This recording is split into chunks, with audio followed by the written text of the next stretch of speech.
fam? It's Reaper666 streaming for you live from the Reef Den. Today we're going old school with a classic. Gut Cruncher 3, Bloodpocalypse Rising. Henry, it's time for lunch. Dad? Get out! Wait, what is this? Are you playing violent video games again? You're gonna wind up on the 6 o'clock news. Don't worry, Dad. The idea that video games cause violent crime is a total myth. That is disgusting. They're trying to brainwash you into thinking that video games are safe. Nope, you're the one who's been brainwashed. For as long as video games have existed, they've sent American parents into a frenzy of fear. In 1976, the National Safety Council panicked over the arcade game Death Race, calling these tame little pixels 666. Actually! And in the 90s, politicians had a full-scale freakout about a little game called Mortal Kombat.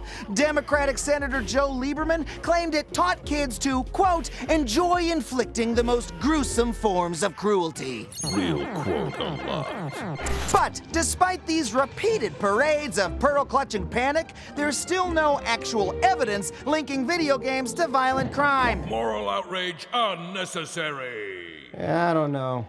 I'm still not convinced. Well, let's look at the facts. As video game sales in America have spiked, violent crime has actually gone down. And other countries where games are popular have even lower rates of violent crime. そうだ。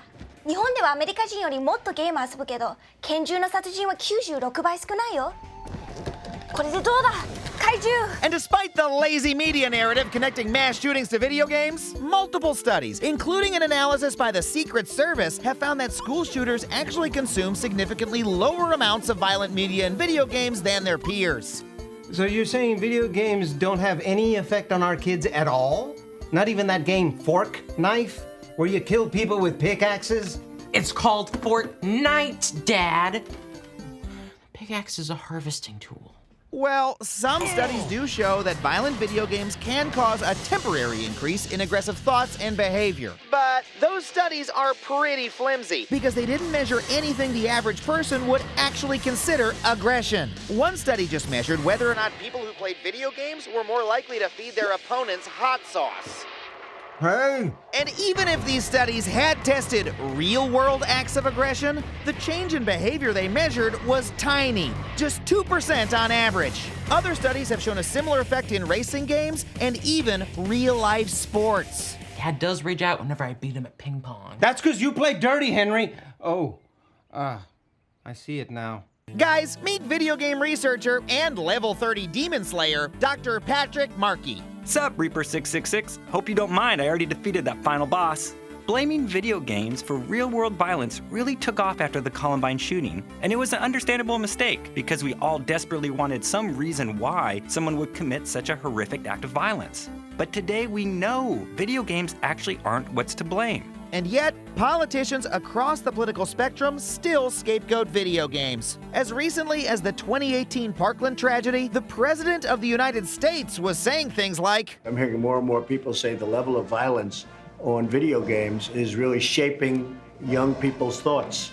And reporters parrot this lazy narrative right back. After the Newtown school shooting, it was widely reported that the gunman played video games. But what they left out was that his favorite game, the one he'd play up to 10 hours a day, was Dance Dance Revolution. The fact is, it's just easier to blame video games than to tackle societal problems that actually impact rates of violence. Things like educational and employment disparities, stigma against seeking mental health treatment, and especially in the case of shootings, access to guns. Instead, we're wasting time and tax dollars on even more research to try to prove a link between violence and video games that just doesn't exist. That's right. I'm a video game researcher, and even I think this is a waste of time. And that's why I'm taking a break to beat the next level. Oh man, it's underwater. See you guys. The truth is, scapegoating and banning violent video games doesn't protect kids. It just distracts us from figuring out what we really need to do to keep people safe. You're right. Henry, you can play that gut game with supervision. Okay, Dad.